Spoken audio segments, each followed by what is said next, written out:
Hi viewers, ఈరోజు మనం bridge tour చూసుకుందాం.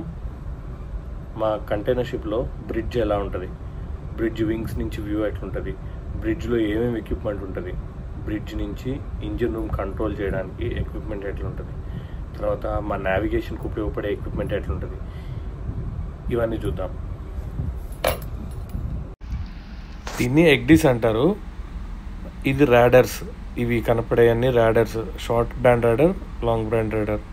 ఇది బ్రిడ్జ్ గ్లాసెస్లోంచి ఇట్లా చూస్తుంది, షిప్ ఇట్లా కనపడుతుంది. ఇదిగోండి అది స్టీరింగ్.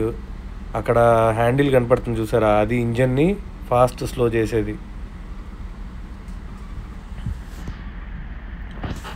ఇది కంట్రోల్. ఇదిగోండి దీని ఎగ్డిస్ అంటే మ్యాప్స్, ఎలక్ట్రానిక్ చార్ట్ డిస్ప్లే.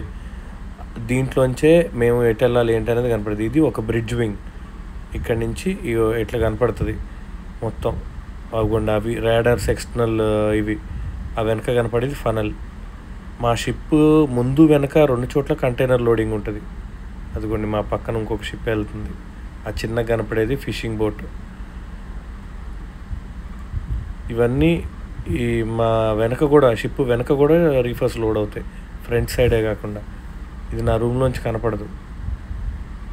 అదిగోండి మా షిప్ పేరు బ్రెమెన్ బెల్. ఇది ఫ్రంట్ వ్యూ. ఆ వైట్ కనపడుతున్నాయి చూసారా, అవన్నీ రీఫర్ కంటైనర్సే. అంటే రీఫర్ కంటైనర్స్ అంటే వాటిల్లో మొత్తం ఫ్రూట్స్ కానీ, మెడిసిన్స్ కానీ, మీట్ కానీ వేరే దగ్గరికి ట్రాన్స్పోర్ట్ అవుతుంది.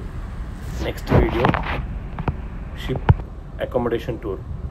దీంట్లో మా వంట చేసే రూము అంటే గ్యాలీ, తర్వాత మా రిఫ్రిజిరేషన్ రూమ్ ఎక్కడైతే మేము vegetables, meet, fish, milk products అన్నీ ఎట్లా సేవ్ చేసుకుంటాం, దాన్ని ఆపరేట్ అయ్యే మెషినరీ ఎట్లుంటుంది, తర్వాత మా అకామిడేషన్ ఎయిర్ కండిషన్, మా సెంట్రలైజ్డ్ ఏసీ సిస్టమ్ ఎట్లుంటుంది, ఇవన్నీ చూపిస్తాను.